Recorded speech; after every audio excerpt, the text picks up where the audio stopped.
Steve Kanki Moumouena. Je suis professeur dans le domaine des centres de l'ingénieur de l'Université de Costa Rica. Je suis affecté à la faculté polytechnique de l'Université de Lubumbashi. Le cours est intitulé Informatique appliquée. L'informatique est appliquée dans le domaine des sciences infirmières. L'objectif du cours. L'objectif général, ce cours a comme objectif s'enseigne l'utilisation de l'Internet pour les recherches documentaires. Et nous avons l'accès aussi. Cet accès sera utilisé lorsque nous allons commencer l'utilisation de logiciel EpiInfo. Le logiciel EpiInfo constitue pratiquement l'objectif majeur de notre cours ici. L'outil spécifique. Dans l'outil spécifique,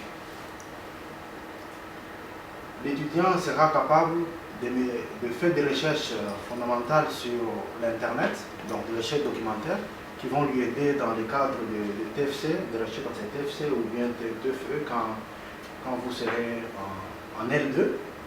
Et aussi, l'étudiant serait capable donc de développer des connaissances intellectuelles qui pourra l'aider à repousser avec le logiciel EpiInfo. Parce que la base du logiciel EpiInfo, c'est pratiquement le Microsoft Access dans sa rubrique base de données personnelles, donc interrelationnelles. Le cours d'informatique appliquée en G3 hospitalière se compose de 3 chapitres. Le premier chapitre, c'est la recherche documentaire sur l'Internet.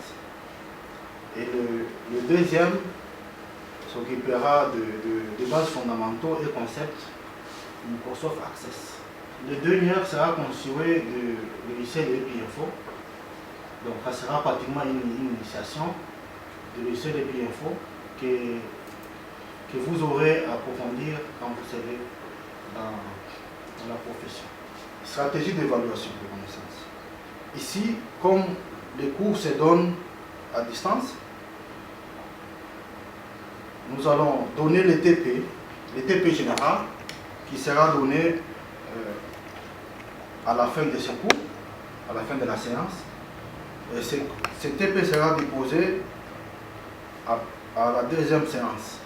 Ce sera un TP général, mais chaque fois quand nous allons évoluer avec les cours, à chaque séance, nous aurons organisé une série de TD qui pourront aussi être déposés. À la fin du dernier chapitre, donc les EpiInfo, les étudiants seront donc obligés de déposer les mêmes TP là, les TP général, de déposer le même TP général, ce qui va constituer, ils vont déposer ça 2 fois. La première fois là, le premier dépôt aura comme objectif de savoir comment les étudiants sont capables de s'auto-former eux-mêmes. Méthode d'enseignement. La méthode d'enseignement, dans ces cours, nous allons, chaque fois que nous énonçons une théorie, nous allons passer directement à la démonstration, ce qui fait pratiquement plus de 40% du cours sera constitué à des démonstrations. Donc, il faudrait que les étudiants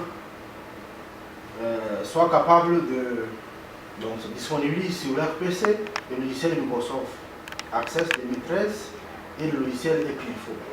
Évidemment, chaque fois qu'on va commencer à évoluer, on donnera les liens de téléchargement des images et d'autres documents qui pourront aider à renforcer les TP que nous allons faire dans le cadre du 3e chapitre qui est le logiciel EpiInfo. Prérequis. Dans le cadre des cours, l'étudiant donc seront obligés de se familiariser avec l'environnement Windows et tous les cours qu'ils ont vus en G1, en G2, donc les cours d'informatique qu'ils ont vus en G1 et en G2. Ce sont ça qui constitue pour eux les prérequis. En se rassurant que le cours évolue bien, nous pouvons commencer le premier chapitre. le premier chapitre qui est la recherche documentaire sur l'Internet. Dans ce premier chapitre, nous allons voir l'Internet et une bibliothèque publique.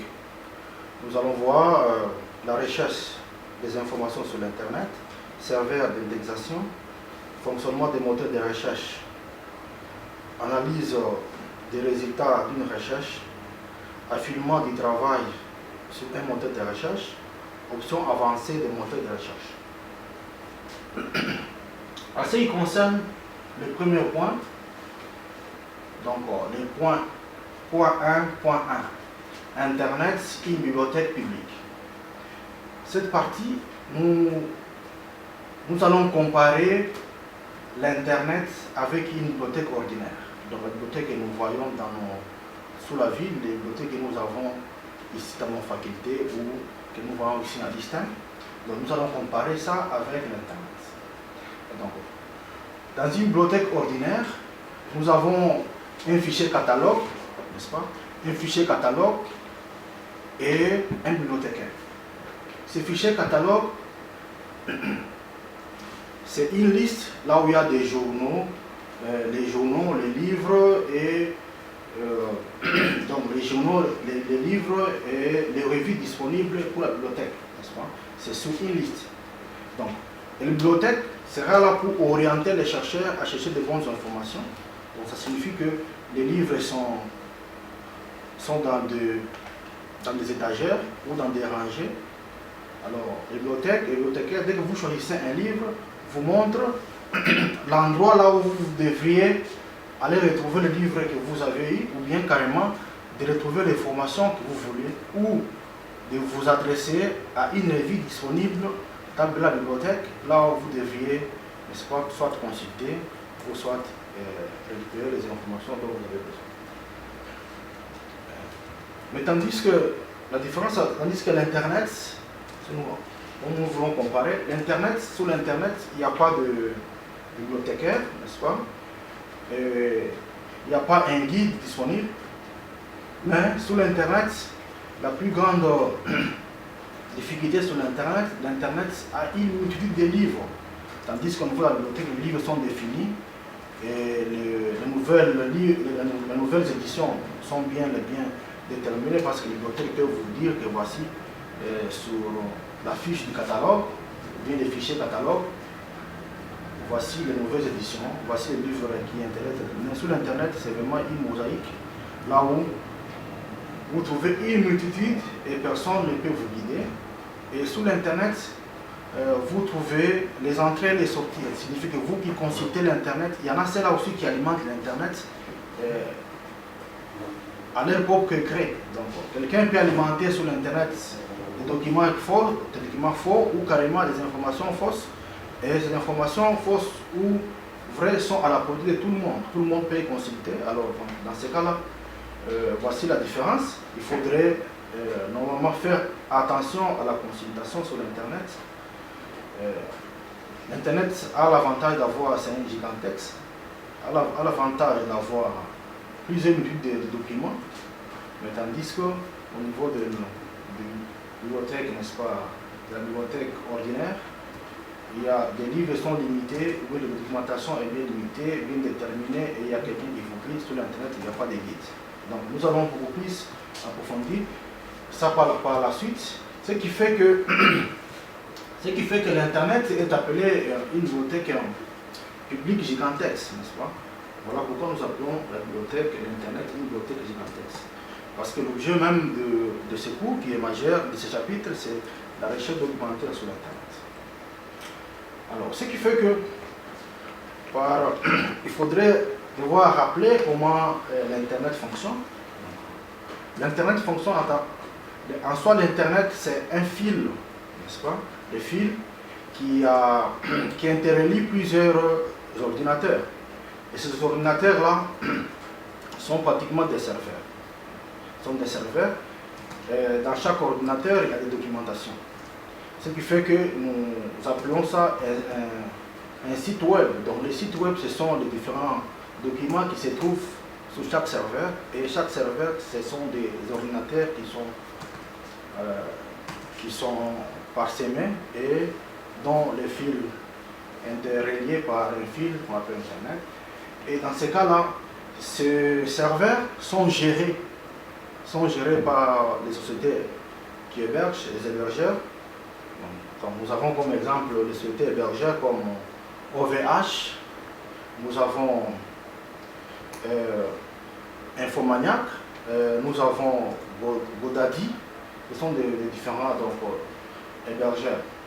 Et chaque ordinateur ou bien chaque serveur est identifié et on peut l'atteindre au moyen d'un domaine URL. Les URL là, c'est pratiquement les URL ou le domaine, c'est pratiquement les noms de ces serveurs là, les noms pour un jargon on donne les noms de ces serveurs. Et comme l'exemple, les noms l'URL comme www.google.com, ça c'est URL. Les URL à ne pas confondre avec les moteurs de recherche, n'est-ce pas?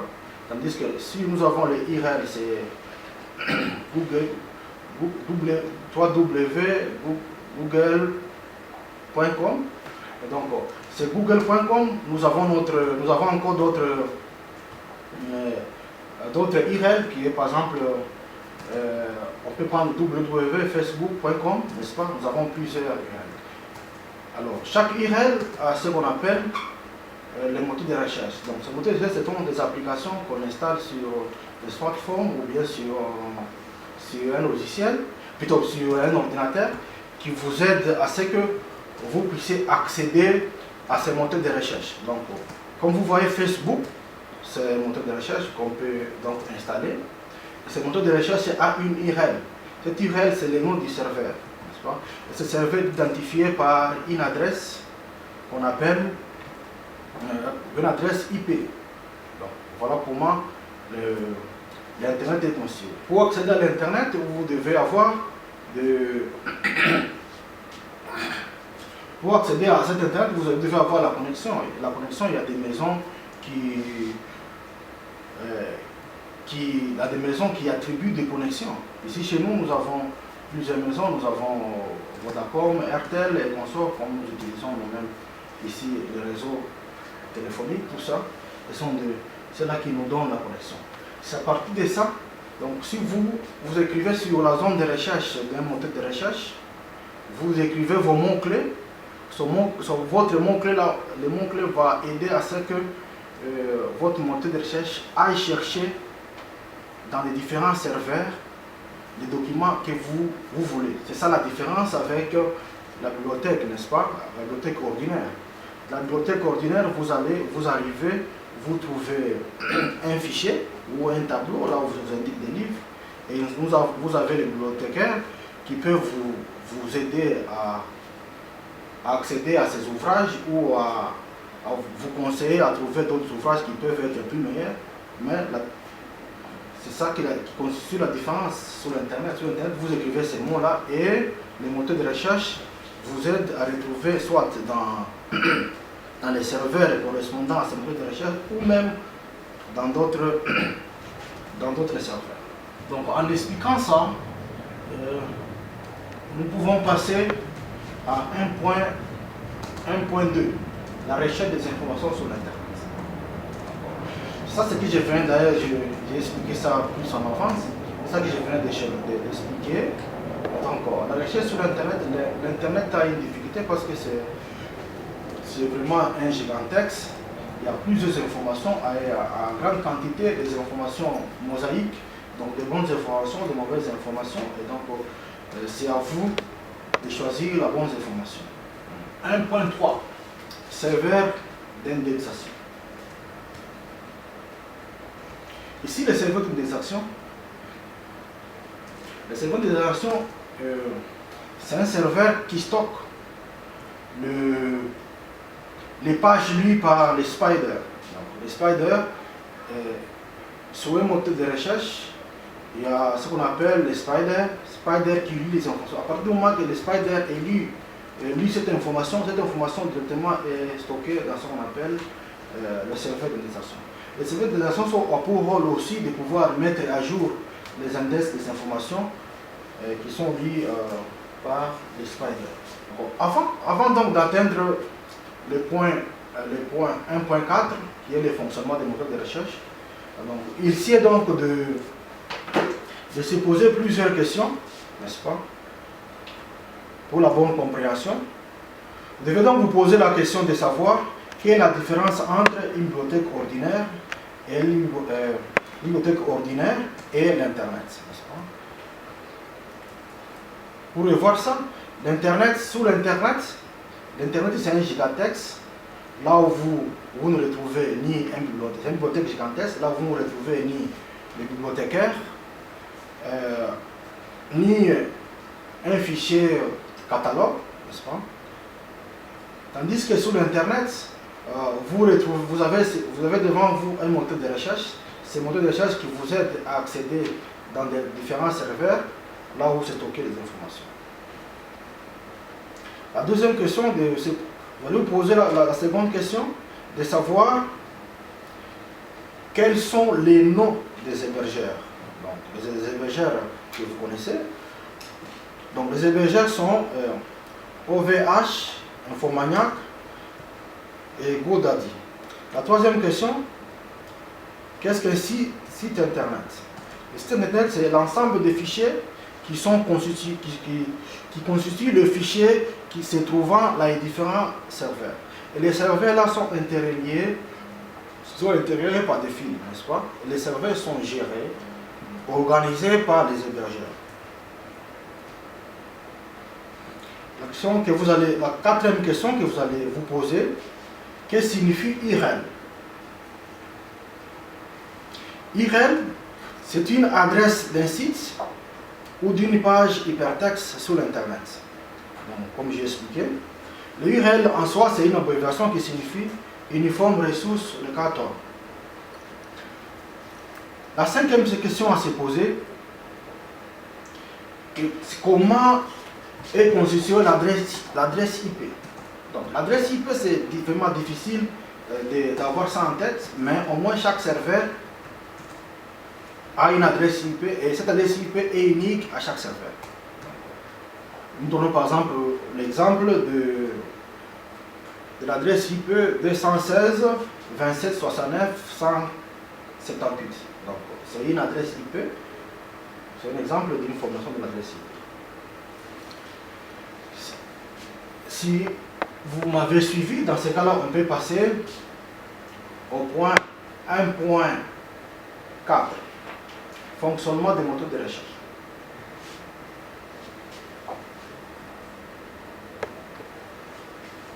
D'abord la définition. Donc, un moteur de recherche, c'est un logiciel. C'est un logiciel, donc disons, chaque nom d'un serveur donne aussi un moteur de recherche, n'est-ce pas? Comme vous avez Facebook. Facebook, c'est un moteur de recherche que vous pouvez installer sur votre logiciel. Mais Facebook a URL, par exemple www.facebook.com. C'est une URL, c'est un serveur qui a l'adresse IP bien connue, n'est-ce pas? Bien que en surface sur Facebook, on ne sait pas avoir l'adresse IP, mais bien entendu, chaque serveur a l'adresse IP et chaque serveur a un nom bien déterminé et chaque serveur et les serveurs donnent aussi leur moteur de recherche. Donc le moteur de recherche, comment ça fonctionne? Dès que comme nous sommes dans la recherche, dès que vous écrivez, n'est-ce pas, une phrase où vous écrivez les mots-clés dans la zone de recherche d'un moteur de recherche, ce moteur de recherche-là va aider à chercher les informations qui correspondent, n'est-ce pas, à vos mots-clés dans son serveur et même dans d'autres serveurs, et il va mettre à votre disposition sur une page. Alors, dès que vous avez cette page, c'est cette page-là que vous devriez choisir quels sont les thèmes qui correspondent de plus à vos mots-clés. Dès que vous avez ça, c'est alors que vous pouvez cliquer et consulter les informations. 1.5, analyse des résultats d'une recherche. Donc, dans le cadre de l'analyse des résultats d'une recherche, c'est vraiment trop délicat. Donc il faudrait faire attention, comme je dis au début du cours. Sur l'internet, il y a vraiment mosaïque d'informations. Il y a des bonnes informations, des fausses informations, et ainsi de suite. Donc il faut faire attention. Il y a moyen de se tromper en voulant recueillir des informations. Vous pouvez vouloir télécharger une information alors que cette information est fausse. Donc voici ce que vous pouvez faire pour analyser la recherche. D'abord, il faut maîtriser bien votre thématique. Dès que vous avez votre thématique, la thématique là, vous sectionnez ça en plusieurs mots-clés. Donc, davantage, il faut aller à plus de 3 mots-clés pour que vous puissiez avoir des bonnes informations et fiables à votre niveau. À plusieurs mots-clés, de préférence, aller à plus de 3 mots-clés. Dès que vous écrivez vos mots-clés, vous allez voir une page peut apparaître. Cette page apparaît et vous aurez les différentes thématiques. Vous verrez, vous allez choisir les thématiques qui contiennent plus vos mots-clés. Ces thématiques-là que vous allez vouloir ouvrir, et télécharger. Vous consultez plus ce moteur de recherche, vous verrez qu'il y aura des liens qui peuvent apparaître, qui vous guident à aller plus, dès que vous allez plus dans les mots similaires. Par exemple, vous écrivez par exemple la recherche, vous faites recherche par exemple sur les nouveau-nés. Vous allez voir qu'il y aura des mots similaires. Par exemple, au lieu d'écrire nouveau-né, vous aurez par exemple la naissance en Afrique, les nouveaux-nés paralytiques par exemple, les noms similaires là. Donc ça ne signifie pas que quand on vous donne des mots similaires, ce sont des fausses informations. Vous devriez par exemple ouvrir ça et aller dans l'information, lire les différentes informations. Vous verrez pratiquement 1 ou 2 points qui va vouloir concerner avec votre thématique de départ. 1.6. Affinement du travail sur un moteur de recherche. Alors, comme je dis tantôt, il y a des moteurs de recherche, dès que vous écrivez vos mots-clés, eux amènent les documents qui correspondent à vos mots-clés et même les documents. Donc, si vous ouvrez ces documents, vous n'aurez pas des informations qui correspondent réellement à vos thématiques. Et dans ces cas-là, à votre thématique ou bien à votre sujet, dans ces cas-là, il faut bien choisir vos mots-clés. N'est-ce pas? Pour choisir les mots-clés, vous devrez écrire, vous avez les mots-clés, vous écrivez les synonymes de ces mots-clés. Vos mots-clés ont plusieurs synonymes. Par exemple, si je fais des recherches, par exemple, les grands éléphants en Afrique. Donc, les grands éléphants en Afrique, les grands là, vous pouvez mettre des synonymes. Éléphant, il y a aussi des synonymes. Je peux par exemple écrire les nombres de pachydermes en Afrique. Vous voyez? Et tout ça, ça peut vous aider à étendre votre recherche, à avoir plus de documents qui peuvent alimenter donc vos recherches. Dès que vous avez mis des synonymes, mais dans ce cas-là, il faut maintenant élargir. Essayez un peu d'élargir votre thématique. C'est par exemple, le nouveau-né en Afrique, par exemple. Le nouveau-né en Afrique. Vous pouvez élargir ça plus. Ou carrément, ne pas écrire l'Afrique, vous écrivez seulement la situation des nouveau-nés. Et dans ce cas-là, vous aurez plus une situation plus large de savoir comment ils ont traité aussi un tel sujet ailleurs pour s'inspirer à votre sujet. Ce qu'il faut soulever, quand vous mettez les mots-clés, il faut éviter de mettre les mots communs. Les mots communs, ce sont par exemple, il faut éviter de mettre les mots communs, n'est-ce pas? Les mots communs, c'est par exemple, sur une thématique, bien que ça constitue les mêmes histoires. Par exemple, si j'écris quelqu'un qui fait la recherche sur Lubumbashi, s'il écrit Lubumbashi, c'est différent si quelqu'un d'autre écrit Capitale du cuivre, ou quelqu'un d'autre écrit Ouantanche. C'est différent, parce que vous devez croire que l'ordinateur, quand l'ordinateur va prendre en charge ces mots-clés là, il va chercher des choses pratiquement différentes. Donc il faut donc tirer attention en faisant de telles recherches. Et aussi, quand vous mettez les mots-clés, n'associez pas les mots-clés avec les articles. Donc il faut éliminer les articles en faisant les mots-clés parce que les articles là ne serviront à rien. Variation des combinaisons des mots utilisés, des mots-clés utilisés. Et donc, quand vous faites la recherche sur Internet, il faut faire des variances de combinaisons. Des variantes de combinaisons. Un exemple donné dans les cours, quand vous êtes au point 1.6.2, il y a un exemple. Quelqu'un qui dit hôtel côté belge. Et quelqu'un qui dit vacances Mernon. C'est comme quelqu'un qui dit Katouba, n'est-ce pas? Katouba. Et quelqu'un qui dit, par exemple, Machipicha. Ou alors, quelqu'un qui dit...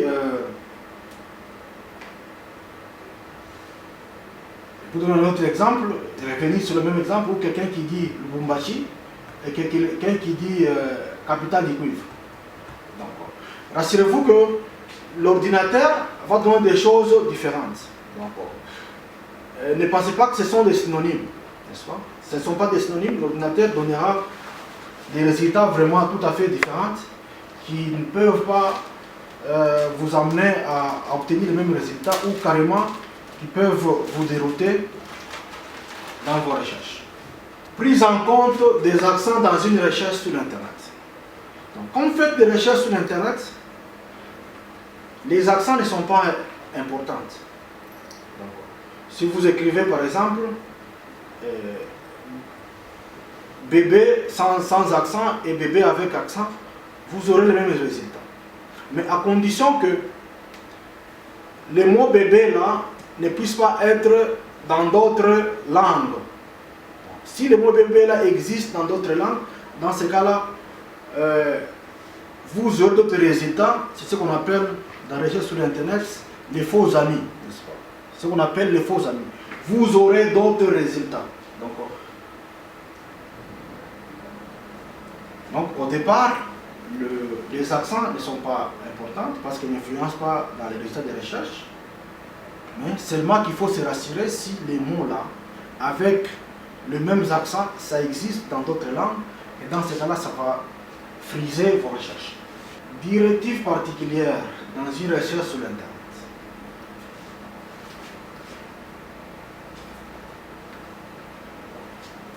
Quand vous faites des recherches sur l'Internet, les mots singuliers et les mots au pluriel.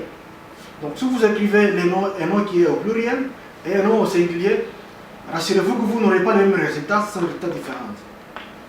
Donc, il faut même se rassurer par rapport aux mots-clés quand vous mettez les mots-clés au pluriel et quand vous mettez les mots-clés au singulier. Et rassurez-vous au départ que vous aurez des résultats différents. Vous aurez des résultats différents. Synonymes.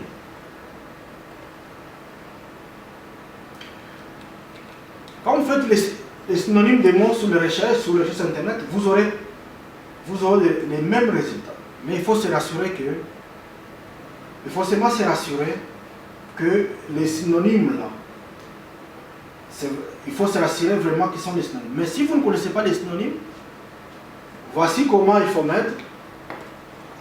Quand vous cherchez par exemple sur bébé, et vous ne connaissez pas le synonyme du mot bébé, vous écrivez bébé et, bon, bébé entre guillemets, suivi de et, vous mettez encore les guillemets, c'est dit, et puis vous écrivez bébé. Et dans ce cas-là, les bébés là, vous faites des recherches en même temps sur bébé et en même temps sur les synonymes du mot bébé.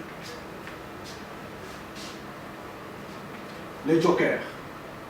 Les jokers, c'est pratiquement l'astérix, n'est-ce pas? Et ça aide à remplacer les mots.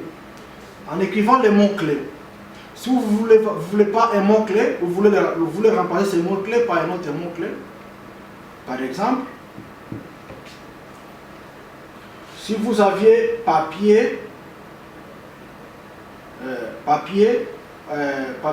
papyrus, stylo, si vous voulez par exemple remplacer le mot papier, il faudrait ajouter le mot papier là et papier. Dans ce cas-là, vous précédez le mot papier là par la cédille. Donner des directives au moteur de recherche. Donner des directives au moteur de recherche. Donc c'est 1.6.5, donner des directives au moteur de recherche. 1.6.5.1, recherche sur une expression.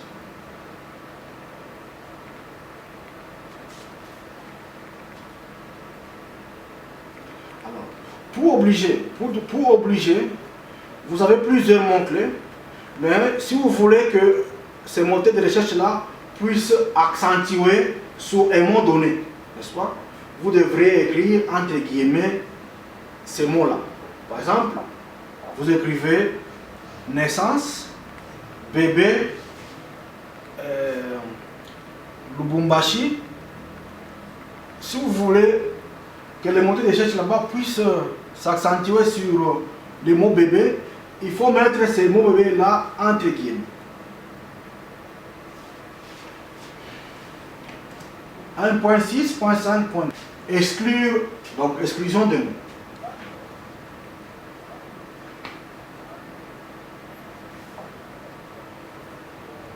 Si vous voulez, vous avez vos mots-clés. Si vous voulez que les moteurs de recherche puissent exclure un mot, n'est-ce pas? Il faut utiliser les cédilles. Il faut utiliser les cédilles. Donc, vous prenez ces mots, vous avez naissance, bébé et puis Lubumbashi, vos mots-clés que vous avez mis sur votre moteur de recherche. Et vous voulez qu'on élimine le mot bébé, qu'on puisse exclure le mot bébé. Il faut précéder ce mot bébé là par la cédille, mais la cédille doit être entre guillemets. Il faut dire que la cédille là puisse être entre guillemets. Et dans ce cas-là, quand vous allez ouvrir votre moteur de recherche, vous allez demander à votre moteur de recherche qu'il puisse vous donner les résultats. Vous verrez que le mot bébé là ne va pas se retrouver dans vos recherches que vous allez faire. Dans les tableaux donnant vos résultats que vous avez voulu que ça puisse s'afficher.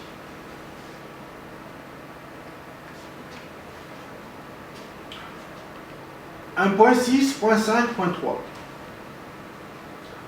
Rendre un mot-clé obligatoire.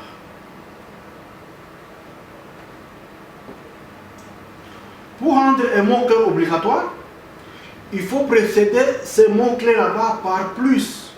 Mais le signe plus là doit être entre guillemets. Par exemple, vous avez naissance, bébé, Lubumbashi. Si vous voulez accentuer sur bébé, ou bien le bébé là puisse être obligatoire, que vous puissiez avoir ça obligatoirement dans vos résultats, il faudrait précéder les mots bébé là par les signes plus, mais les signes plus doivent être entre guillemets. 1.6.5.4. Rendre plusieurs mots obligatoires, donc simultanés. Rendre plusieurs mots obligatoires simultanément. Donc si vous voudrez que ces mots-là, ces mots-clés dont vous avez écrit dans votre, que vous devriez écrire dans votre zone de recherche, que ces mots-là puissent être obligatoirement dans les thématiques ou les sujets qui vont s'afficher sur votre page après que vous ayez lancé des recherches et obtenu des résultats. Il faudrait que vous puissiez donc mettre l'opérateur AND entre guillemets. Cela signifie, si vous avez bébé, nouveau bébé, donc entre nouveau et bébé, vous devrez écrire nouveau and bébé. Et dans ce cas-là, les mots là-bas, bébé et nouveau là-bas, seront obligatoirement dans toutes les thématiques ou bien dans chaque sujet que vous aurez à obtenir sous la page après que vous ayez lancé les recherches et obtenu les résultats.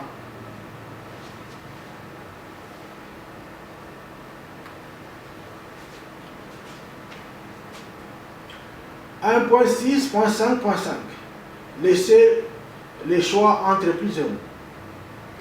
Laissez les choix entre plusieurs mots. Et donc, pour obtenir les résultats qui contiennent l'un ou l'autre mot, ça signifie que vous avez nouveau et naissance. Si vous voulez, vous écrivez ces mots-clés et vous voulez que dans les résultats, que vous ne puissiez pas avoir l'un ou l'autre mot, il faut utiliser les mots or. Ça signifie, vous écrivez nouveau, or, bébé. Et dans ces cas-là, soit vous aurez nouveau, soit vous aurez bébé. Donc c'est un exemple. Ça sera donc facultatif. Donc la recherche, quand on fait la recherche sur le modèle de recherche là, vous lancez le modèle de recherche. Le modèle de recherche, si le modèle de recherche trouve une thématique là où il y a nouveau, le moteur affiche. Si le moteur trouve là où il y a bébé, le moteur de recherche affichera les thématiques là où il y a bébé. Ainsi de suite. Je crois que vous trouverez aussi dans les cours plusieurs types d'exemples que vous aurez à vous servir.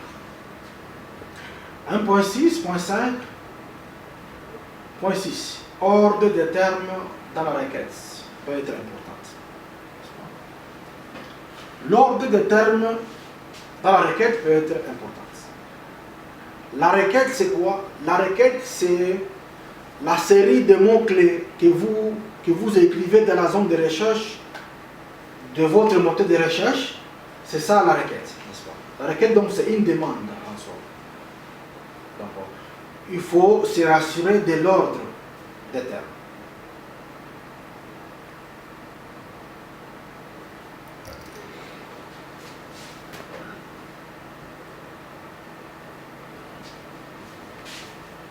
« 1.6.5.7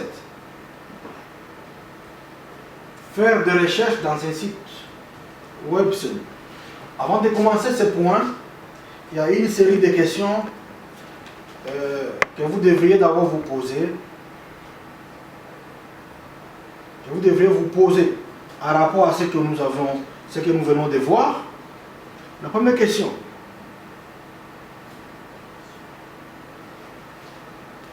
La première question, vous devriez vous poser la question de savoir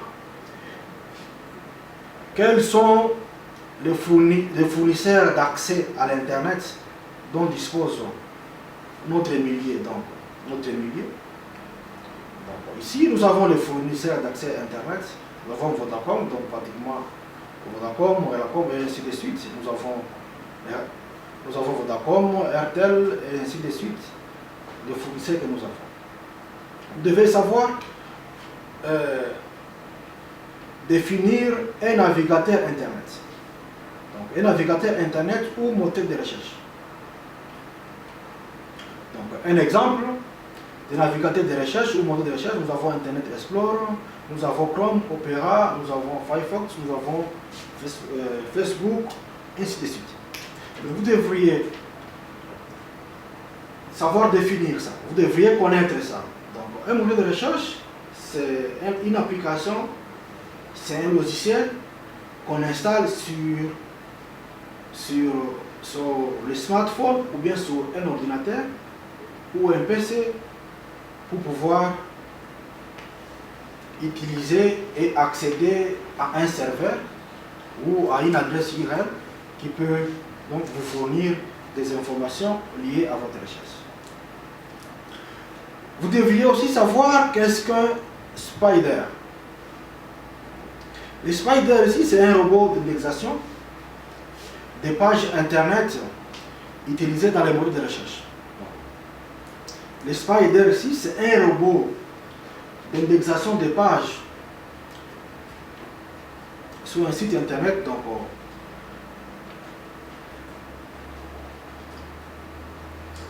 dans un site web 1.6.5.7. Ces points, si vous voulez faire, vous êtes dans la zone de recherche, de moteur de recherche, et que vous voulez que les moteurs de recherche en question vous ramènent dans un site web connu, n'est-ce pas, que vous connaissez vous-même. Qu'est-ce que vous allez faire? Vous allez écrire les mots-clés, mais suivis d'une spécificité de ce site web. Par exemple, si j'écris nouveau bébé au Congo, et que je voudrais, j'utilise le moteur de recherche, par exemple, Internet Explorer, et que je voudrais que je fasse des recherches seulement dans Google Scholar. Je peux écrire, j'écris naissance bébé Lubumbashi, je fais virgule, je fais suivre des www.googlescholar.fr ou bien .com. Alors dans ce cas-là, les recherches là seront directement amenées vers Google Scholar.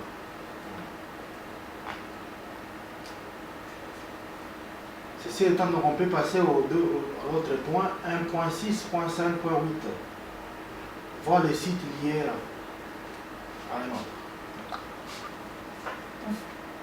Pour faire lier les sites à un autre, dans ce cas-là, c'est presque la même chose. Pas presque la même chose. Vous pouvez prendre n'importe quel moteur de recherche. Si vous prenez le moteur de recherche, par exemple, lié au serveur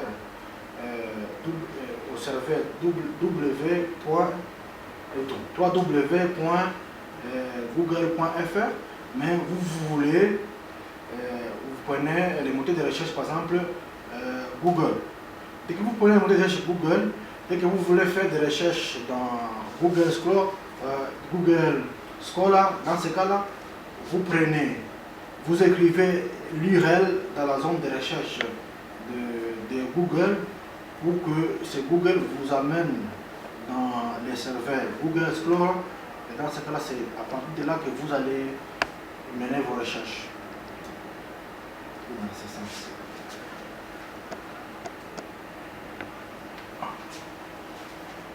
« 1.7 Option avancée des moteurs de recherche.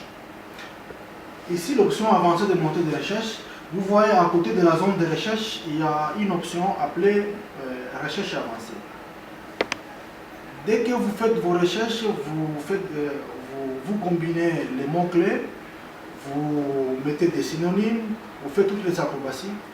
Il serait mieux aussi de faire les mêmes acrobaties en cliquant sur l'option avancée du moteur de recherche. Et dans ce cas-là, l'option avancée encore va vous aider à plus rechercher les résultats qui seront, dans les mesures du possible, d'autres résultats que vous n'avez pas encore eu, parce que là, ça sera quelque chose d'avancé. Alors, ici, nous avons les images, de différentes images qui vous montrent comment vous pouvez faire des recherches avancées. Donc, c'est la même chose, mais juste en cliquant sur le moteur de recherche, et dès que vous cliquez sur la recherche avancée, vous allez voir que ce sera toujours la même interface qui vous aidera à faire les mêmes acrobaties. Donc c'est nécessaire de faire les deux en même temps. Donc avant d'arriver au chapitre 2, il y a une série de questions que vous devez vous poser. nous avons étudié, nous nous sommes posés avant ce point la question de savoir qu'est-ce qu'un site web, n'est-ce pas, ou bien le site internet, et nous avons déjà répondu. Mais maintenant, il faut, la première question à se poser, qu'est-ce qu'un serveur? Parce que nous avons étudié les serveurs, nous avons expliqué le fonctionnement de l'Internet. L'Internet, donc c'est un fil qui interrelie les différents serveurs. Les serveurs là, ce sont les ordinateurs qui ont des espaces bien connus. Alors ces serveurs là sont identifiés et atteints au moyen de leur adresse IP. Et puis ces serveurs là ont une dénomination spéciale appelée dans des jargons, par exemple, nom du domaine et différents. Alors, dans ce cas-là, s'il y a des serveurs, donc il doit y avoir donc des clients. Les clients, ce sont les autres ordinateurs que nous avons qui ne sont pas serveurs. Donc si je prends l'ordinateur à domicile, l'ordinateur dans un cyber, je vais me connecter pour avoir des informations ou télécharger quelque chose. L'ordinateur d'office est appelé client ou utilise mon smartphone. Ce smartphone est utilisé pour recueillir des informations dans un serveur donné. Et donc, en envoyant bien sûr des requêtes qui sont des demandes, en formulant, n'est-ce pas, les mots-clés, directement le smartphone, c'est donc un client. Alors ici, il sera donc question de savoir qu'est-ce qu'un serveur. Donc vous devez vous poser la question après tout ce que nous avons vu sur ce chapitre, qu'est-ce qu'un serveur? Donc un serveur, c'est un dispositif informatique qui offre des services à un ou plusieurs clients. Alors, un client, comme j'ai expliqué, donc c'est un logiciel qui permet d'envoyer une demande. Cette demande-là se forme d'une requête. Cette requête-là est sur un formulaire. Donc le formulaire, à ce qui nous concerne, c'est donc l'interface là du moteur de recherche et la formulaire. Sur la zone de recherche, là, vous insérez vos mots-clés. Vos mots-clés constituent d'office une requête que vous envoyez à votre serveur et votre serveur vous répondra par une page qui pourra s'afficher. Et cette page-là contiendra, n'est-ce pas, les différentes thématiques ou les différents sujets qui seront liés à vos mots-clés. Ceci étant, dans ce cas, nous pouvons passer au deuxième chapitre. Le deuxième chapitre est intitulé Initiation à la base des données. Et donc le chapitre est tout à fait théorique, mais la bonne compréhension serait quand nous allons commencer la séance pratique qui pourra bien nous aider à faire d'une façon pratique. Mais quelque chose à souligner, nous n'allons pas utiliser, ou bien nous n'allons pas étudier tous les types de bases de données. Ici, nous utiliserons particulièrement la base de données relationnelle. Mais néanmoins, on pourra quand même passer en revue les différents types de bases de données, juste théoriquement. Mais en pratique, nous allons étudier la base de données relationnelle. Un client, c'est donc un logiciel. Continuez. Un client, c'est donc un logiciel. Un logiciel qui formule ou qui envoie les demandes à un serveur. Et cette demande-là est sous forme d'une requête. Cette requête-là est représentée sur l'interface, à ce qui nous concerne, sur l'interface du moteur de recherche. C'est dans la zone de recherche, du moteur de recherche, qu'on écrit les mots-clés. Ces mots-clés-là sont eux qui constituent en soi la requête. Ceci étant, on peut alors passer au deuxième chapitre. Le deuxième chapitre, c'est Initiation à la base des données. Ici, dans la base de données, nous n'allons pas, n'est-ce pas, étudier les différents types de bases de données, mais nous allons seulement étudier un seul type qui est la base de données relationnelle. C'est là que nous allons étudier.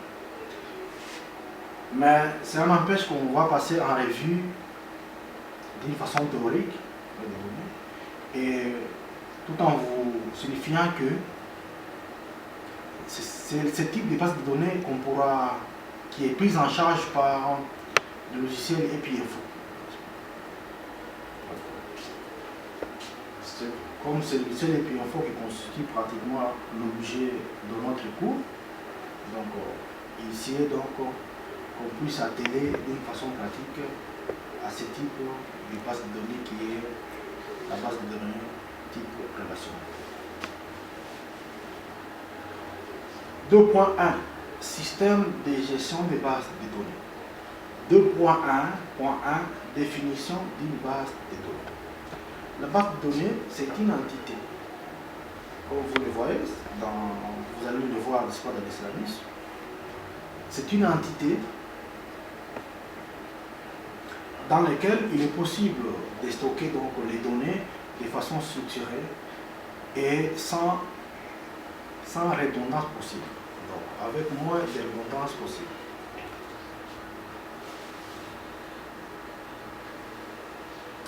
En observant bien la figure qui est dans ce point, vous allez voir que la base de données, c'est pratiquement un réseau, n'est-ce pas? Nous avons la base de données qui stocke les données sans redondance possible. Cette base de données d'abord est constituée d'une banque de données, n'est-ce pas? Nous avons un serveur et les clients. Les clients, les clients font des requêtes au serveur et les serveurs recherchent les informations demandées par les clients au niveau de la banque de données, n'est-ce pas? Et les serveurs répondent aux clients, n'est-ce pas?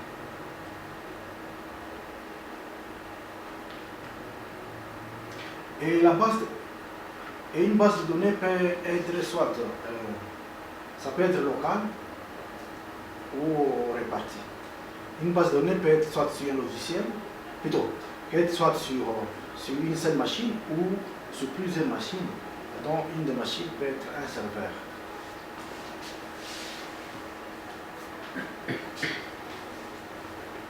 « 2.1.2 Utilité d'une base de données. Une base de données est conçue pour qu'il soit utilisé par les utilisateurs. Les utilisateurs sont les clients, n'est-ce pas? Les utilisateurs, ce sont les clients qui donnent les informations, à des personnes qui peuvent être des personnes organisées sur une structure ou des personnes morales ou soit des personnes physiques.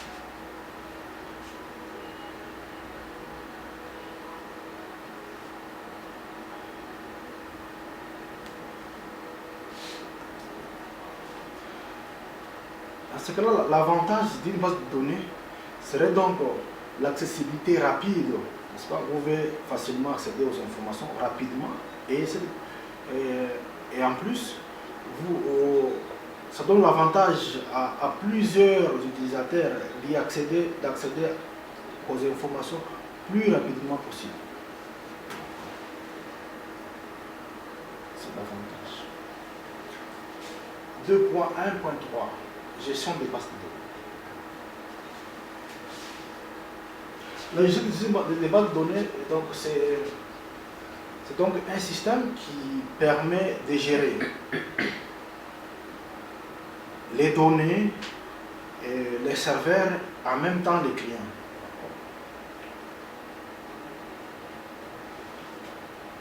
Donc, en gros, une base de données, c'est un service permettant de gérer les bases de données. C'est-à-dire permettre l'accès aux données de façon simple, autoriser un accès aux informations à des multiples utilisateurs, manipuler les données présentes dans la base de données par insertion, suppression ou bien modification. Le système de base de données se compose de 3 sous-systèmes. Nous avons les systèmes de gestion de base de données externes, le système de gestion de base de données internes et les gestions des fichiers. Le système de gestion de base de données externes, ça permet Donc ça constitue pratiquement l'interface avec les utilisateurs.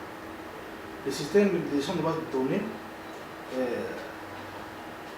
le système de gestion de base de données interne, ça constitue pratiquement l'ordonnancement interne de la base de données. La gestion des fichiers. La gestion des fichiers, ça permet de stocker les fichiers sur un support ordinaire, donc ou un support ordinaire. Ça dépend de la conception et de la refonte.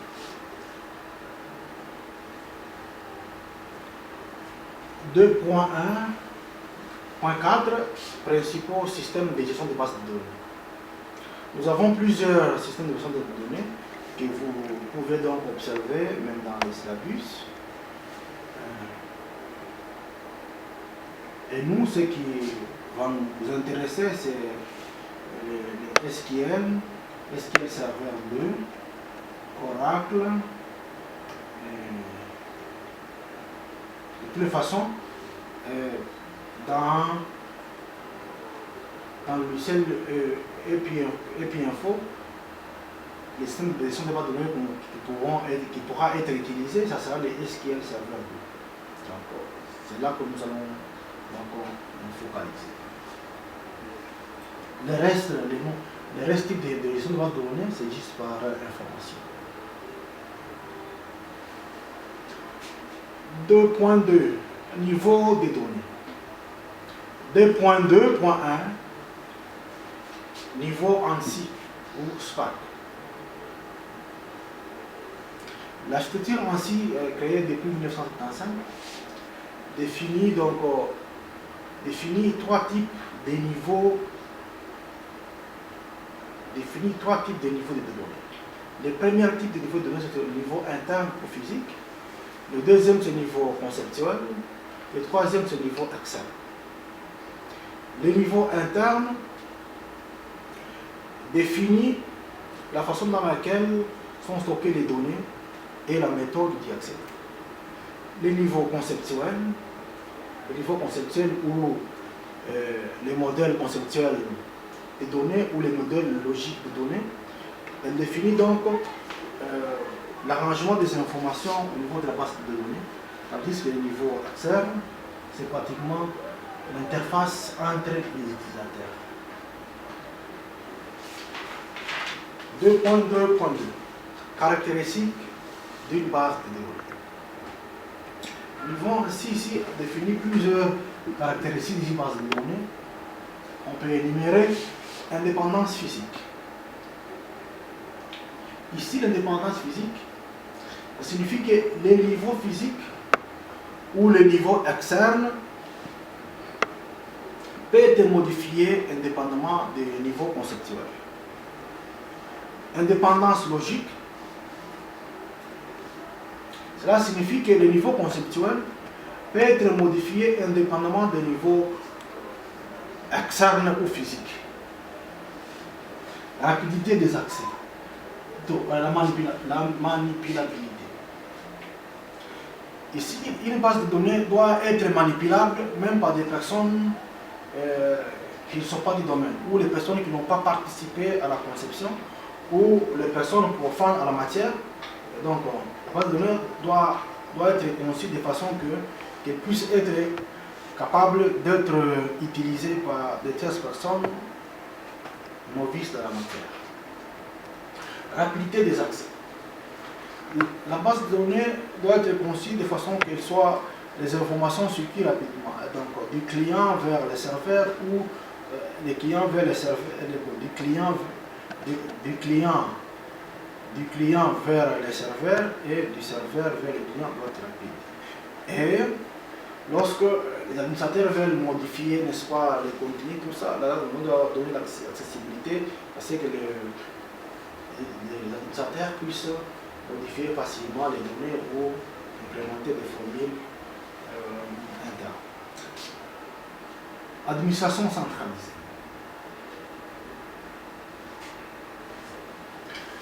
La base de données doit être conçue de façon que les administrateurs puissent être capables de modifier, de vérifier les données d'intégrer d'autres clients, d'interagir avec les éléments qui sont à l'intérieur de votre donnée. Ça signifie que les modifier, les retirer, les supprimer, donc les gérer en entièreté. Donc il faudrait que la base de données soit prête vraiment à toute manipulation de la part des administrateurs. Limitation de la redondance. La base de données doit être conçue de façon qu'elle puisse éviter, si possible, les informations redondantes. Et cela éviterait, pour qu'il ne puisse pas prédicier, n'est-ce pas, la base de données, les supports de base de données, ou alors ne puisse pas faire perdre le temps aux utilisateurs. Vérification d'intégrité. La base de données doit être conçue de façon que toutes les données puissent être cohérentes entre elles, et lorsque les éléments font référence à d'autres, partageabilité des données. La base de données doit être conçue de façon qu'elle soit consultée simultanément par un ou plusieurs utilisateurs. Donc, simultanément. Il ne faudrait pas qu'en concevant la base de données, que la base de données soit consultée par plusieurs utilisateurs en même temps, que cette base de données connaisse des problèmes, soit de planter ou d'autres problèmes similaires. Sécurité des données. La base de données doit être conçue de façon que les données puissent être modifiables que par l'administrateur.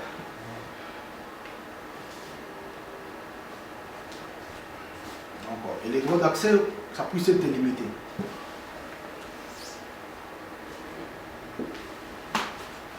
.2 Modèle des systèmes de gestion des bases de données. Nous avons plusieurs types de gestion des bases de données. Nous avons les modèles hiérarchiques, les modèles de réseau, nous avons les modèles relationnels et les modèles déductifs. Donc ici, nous allons seulement nous focaliser au modèle relationnel. Dans les modèles relationnels, les données sont dans différents tableaux. Les différents tableaux sont interreliés par des clés, n'est-ce pas, que nous allons voir. Là, il y a des types de clés primaires, des clés secondaires, ainsi de suite. Nous allons voir plus en détail quand nous allons commencer avec le logiciel EPI Info.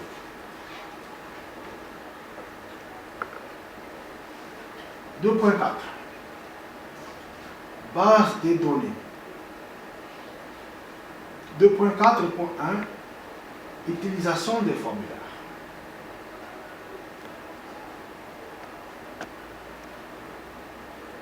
Ici, le formulaire, quand l'utilisateur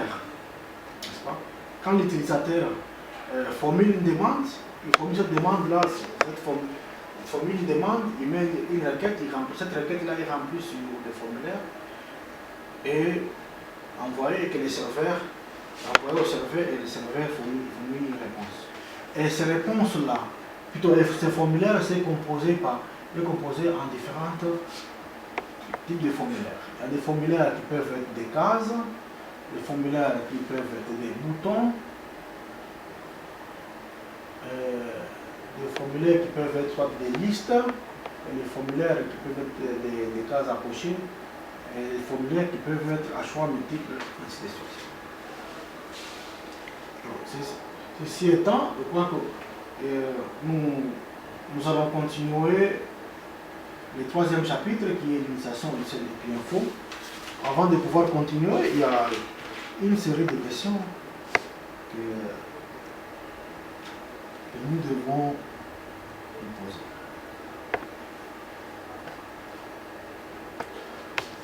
La première des questions, c'est de savoir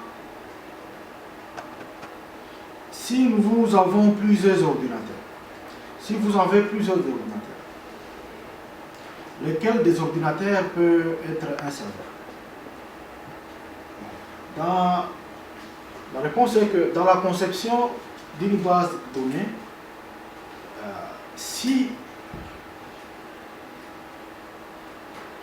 dans la conception d'une base de données, l'ordinateur qui aura,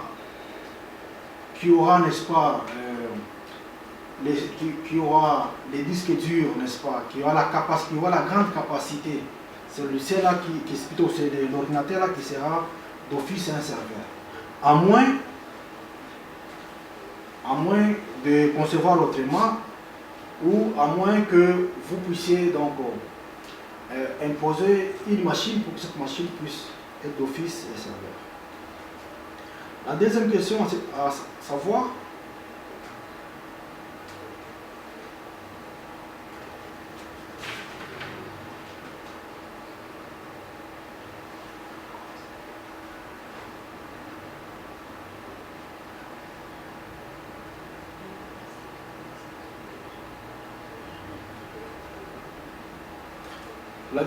qu'il faut savoir, comment est-ce que comment le niveau conceptuel, quand est-ce que le niveau conceptuel peut être modifié? Comment le niveau conceptuel peut être modifié indépendamment du niveau physique? Le niveau conceptuel la réponse est que le niveau conceptuel peut être modifié indépendamment du niveau physique.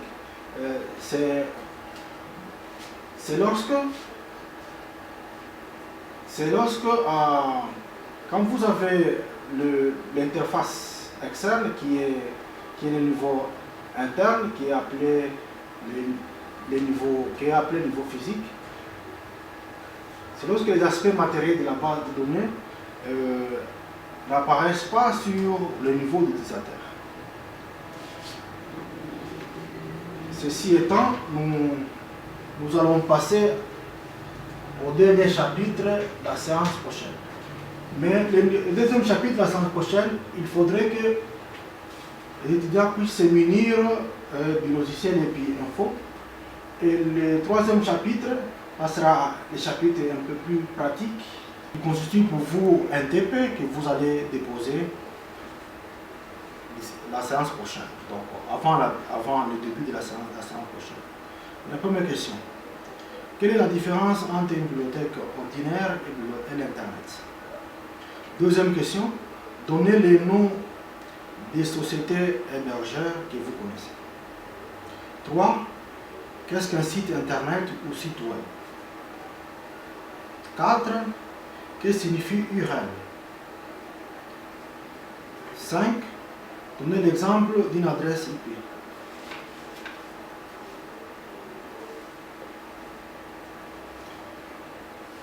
6.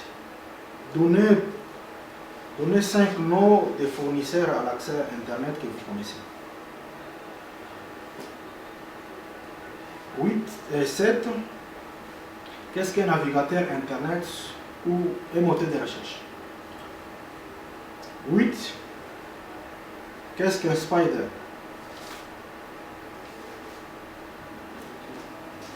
9. Qu'est-ce qu'un serveur? 10. Qu'est-ce qu'un client? Ça, c'est un TP qu'il faut déposer la séance prochaine.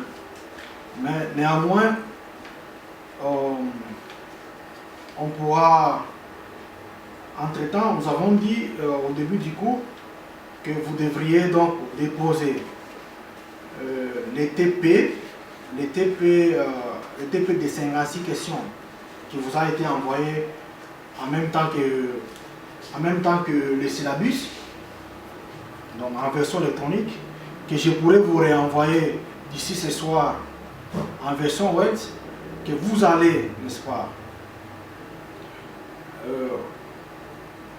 donc vous allez consulter à la maison, en même temps vous consultez les cours, que puis vous répondez, et vous allez envoyer ça à votre promotionnel en version électronique.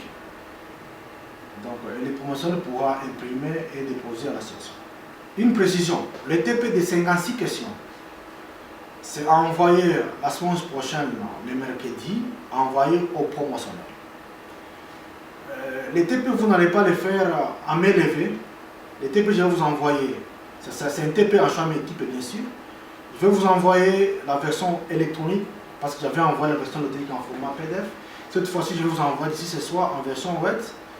Et cette version va vous permettre que vous puissiez modifier, ne laisser que les vraies réponses sur chaque question. Et puis vous prenez, n'est-ce pas, vos réponses, vous envoyez ça au promotionnel sous son compte WhatsApp.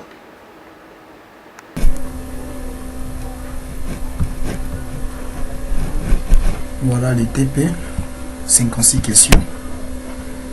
Vous allez les suivre de la façon dont nous parcourons. Comme c'est une vidéo, là où vous ne voyez pas bien, vous pouvez arrêter la vidéo et puis vous continuez.